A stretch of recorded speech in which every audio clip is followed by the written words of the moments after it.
आज ही Doubtnut app download करें। Doubtnut पर होगा अब आपके सभी मैथ्स, केमिस्ट्री, फिजिक्स और बायोलॉजी डाउट्स का सफाया। बस अपने क्वेश्चन की फोटो खींचो, उसे क्रॉप करो और तुरंत वीडियो सोल्यूशन पाओ। Download now. अब बात करते हैं जो आपका ग्रुप 14 के एलिमेंट्स हैं उनकी कुछ प्रॉपर्टीज़ की, कि उनके electronic configuration, radii, ionisation, enthalpy and electronegativity के बारे में कि क्या ट्रेंड फॉलो करते हैं। ठीक है, तो सबसे पहले डिस्कस करते हैं कि जो आपका ग्रुप 14 है इसमें कौन कौन से एलिमेंट्स प्रेजेंट है। देखिए, ग्रुप 14 को ही हम लोग क्या बोलते हैं, कार्बन फैमिली भी बोलते हैं, बिकॉज इसका जो सबसे पहला एलिमेंट है वही आपका क्या है, कार्बन। तो सबसे पहले क्या आता है आपका कार्बन, जिसका सिंबल है कैपिटल सी। देन नेक्स्ट आता है सिलिकॉन, जिसको रिप्रेजेंट करते हैं हम एस आई से। देन आता है जर्मेनियम, जिसका सिंबल है आपका जी ई। देन आता है टिन, टिन का रिप्रेजेंटेशन है एस एन। देखिए, ये बिल्कुल सेम नहीं है, अदरवाइज आपके जो फर्स्ट अल्फ़ाबेट होता है वही होता है, तो यहाँ पे थोड़ा सा चेंज है, ये आपको याद रखना है। टिन का होता है एस एन। द नेक्स्ट जो लेड है इसका भी सिंबल थोड़ा डिफरेंट है, that is P B.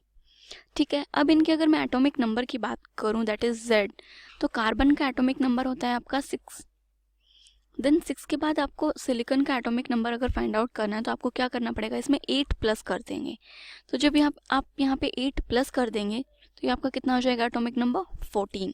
Then 14 से जब जर्मेनियम पे मूव करेंगे तो यहाँ पे जो आपका एटॉमिक नंबर आएगा वो आता है आपका 32। ठीक है, देन इसके बाद क्या आता है आपका 50, यहाँ पे आपका प्लस 18 करते हैं हम लोग, राइट। देन इसके बाद आता है आपका 82 एटॉमिक नंबर। ठीक है, तो ये इन कंपाउंड्स का क्या हो गया, एटॉमिक नंबर। अगर मैं इनके इलेक्ट्रॉनिक कॉन्फ़िगरेशन की बात करूं तो जो कार्बन है इसकी इलेक्ट्रॉनिक कॉन्फ़िगरेशन आपकी क्या आ जाएगी, 1s2 2s2 2p2। ठीक है, अगर वैसे इसके को लिखे जाए नोबल गैस कॉन्फ़िगरेशन में इसका लिखा जाए तो ये हो जाएगा आपका हीलियम 2s2 2p2। ठीक है, तो ये इनकी क्या है, जनरल कॉन्फ़िगरेशन की अगर बात की जाए इस ब्लॉक की, इस ग्रुप के एलिमेंट्स की, तो इसके जनरल इलेक्ट्रॉनिक कॉन्फ़िगरेशन क्या है आपकी, ns2 np2। ठीक है, तो अब नेक्स्ट जब आप मूव करेंगे डाउनवर्ड द ग्रुप, जब नेक्स्ट सिलिकॉन की अगर मैं इलेक्ट्रॉनिक कॉन्फ़िगरेशन की बात करूं तो ये क्या हो जाएगा आपका नियोन। ठीक है, एंड देन आएगा आपका 3s2 3p2। ठीक है, जर्मेनियम की बात की जाए तो इसके लिए आपका यहाँ पे क्या आ जाएगा, आर्गन। अब इस ग्रुप से आपका जो डी ब्लॉक है वो क्या हो चुका है, स्टार्ट हो चुका है। तो डी ब्लॉक स्टार्ट हो गया तो यहाँ पे आपका क्या आएगा, 3d10। Then 4s2 4p6। Argon के बाद क्या आता है आपका क्रिप्टन, और फिर यहाँ पे आपका आएगा 4d10 5s2 और 5p6। देन नेक्स्ट जो है आपका मेटल लेड, लेड की क्या आएगी आपकी जिनन।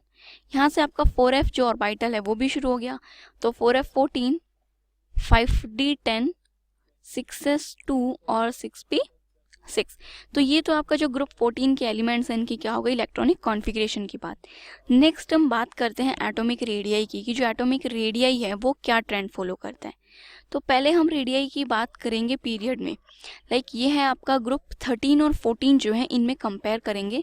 तो ये आपका ग्रुप 13 के एलिमेंट्स और ये ग्रुप 14 के एलिमेंट है, तो ये कार्बन फैमिली है आपकी और ये बोरोन फैमिली है। तो जब आप बोरोन से कार्बन की तरफ मूव कर रहे हो तो इस टाइम में क्या हो रहा है कि आपका जो पी ऑर्बिटल है, पी ऑर्बिटल में ही आप क्या कर रहे हो, एक इलेक्ट्रॉन को ऐड करते जा रहे हो।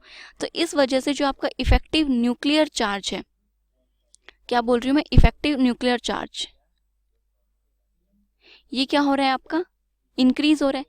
अगर इफेक्टिव न्यूक्लियर चार्ज इंक्रीज हो रहा है इसका मतलब क्या है कि जो आपके वैलेंस शेल के इलेक्ट्रॉन हैं उनका न्यूक्लियस से अट्रैक्शन इंक्रीज हो रहा है। ठीक है, उनसे अट्रैक्शन क्या हो रहा है, ज़्यादा हो रहा है।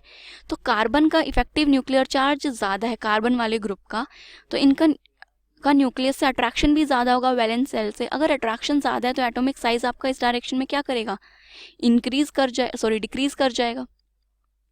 एटॉमिक साइज आपका क्या कर रहा है, डिक्रीज कर रहा है, बिकॉज जो वैलेंस इलेक्ट्रॉन है उनको वो न्यूक्लियस क्या कर रहा है, होल्ड करके रख रहा है, इफेक्टिव न्यूक्लियर चार्ज ज़्यादा होने की वजह से। अब बात करते हैं ग्रुप 14 में ही, कि जब आप कार्बन से मूव कर रहे हो लेड की तरफ तब जो आपका एटॉमिक रेडियाई है उस पर क्या फ़र्क पड़ रहा है। अगर देखिए, अब आप एक बार इलेक्ट्रॉनिक कॉन्फ़िगरेशन की तरफ देखेंगे तो आप कंटिन्यूसली क्या देख रहे हो, यहाँ पे 2s था, देन 3 4, 5, 6, तो जो आपकी सब शेल्स हैं वो कंटिन्यूसली इंक्रीज कर रही हैं। सब शेल्स इंक्रीज करने का मतलब क्या है कि जो आपका रेडियस है वो इस डायरेक्शन में क्या कर रहा है, डाउनवर्ड द ग्रुप, आपका जो एटॉमिक रेडियाई है वो क्या कर जाएगा, इंक्रीज कर जाएगा। ठीक है, तो ये तो थी आपकी एटॉमिक रेडियाई की बात। अब नेक्स्ट बात करते हैं इनकी आयोनाइजेशन एंथैल्पी को लेके। तो पहले पीरियड में बात कर लेते हैं, ये आपका ग्रुप 13 है एंड देन ये आपका ग्रुप 14 है। ग्रुप 13 की अगर मैं इलेक्ट्रॉनिक कॉन्फ़िगरेशन की बात करूं तो ये जनरली क्या होती है, NS2NP1, और ग्रुप 14 की क्या होती है, NS2NP2। अब हम बात करें इनकी फर्स्ट आयोनाइजेशन एंथैल्पी की। ठीक है, आयोनाइजेशन एंथैल्पी का मतलब है कि ये अपने इलेक्ट्रॉन लूज कर दें।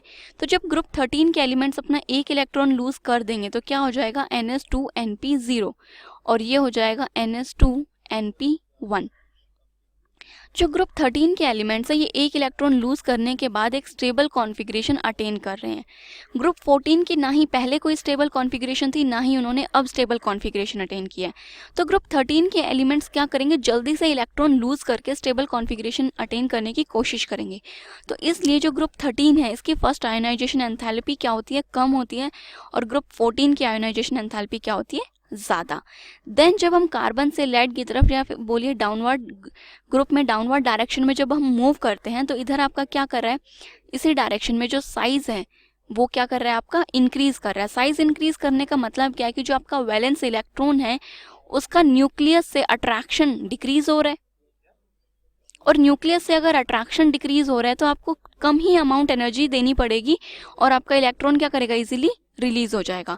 तो जब डाउनवर्ड डायरेक्शन में मूव करोगे तो जो आपकी आयोनाइजेशन एंथैल्पी है वो क्या हो जाएगी, डिक्रीज, बिकॉज साइज बड़ा हो रहा है तो वैलेंस इलेक्ट्रॉन न्यूक्लियस से बहुत दूर चला जाएगा, तो थोड़ी सी ही एनर्जी में वो निकल जाता है। तो ये हो गया आपका आयोनाइजेशन एंथैल्पी का ट्रेंड। अब देखिए, बट यहाँ पे आयोनाइजेशन एंथैल्पी जो है इसमें एक एक्सेप्शन है आपका, किसमें, टिन और लैड में लेकर के।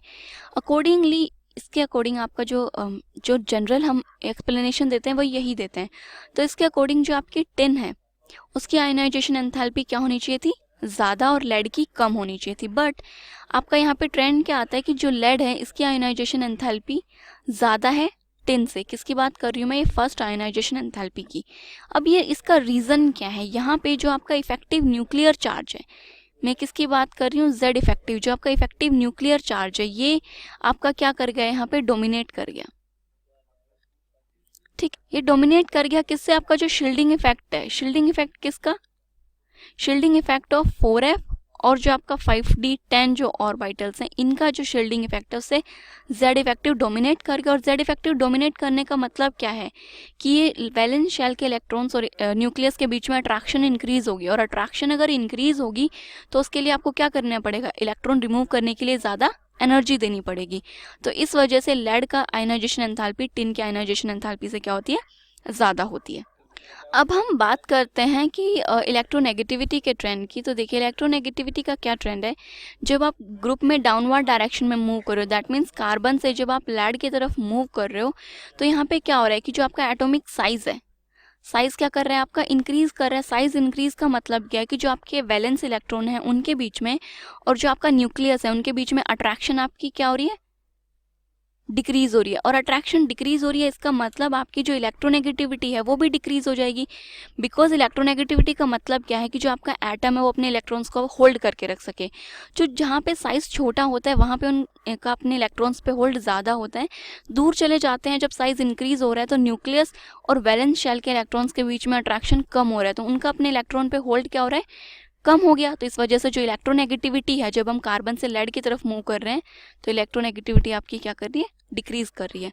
तो ये थी आपके ग्रुप जो कार्बन फैमिली है या फिर ग्रुप 14 जो है, इनकी कुछ प्रॉपर्टीज, इनका साइज, आयोनाइजेशन एंथैल्पी और इलेक्ट्रोनेगेटिविटी का ट्रेंड। क्लास 6 से 12 से लेके नीट, IIT, JEE मेंस और एडवांस के लेवल तक 10 मिलियन से ज्यादा स्टूडेंट्स का भरोसा। आज ही डाउनलोड करें डाउटनेट ऐप या व्हाट्सएप कीजिए अपने डाउट्स 8400 400 400 पर।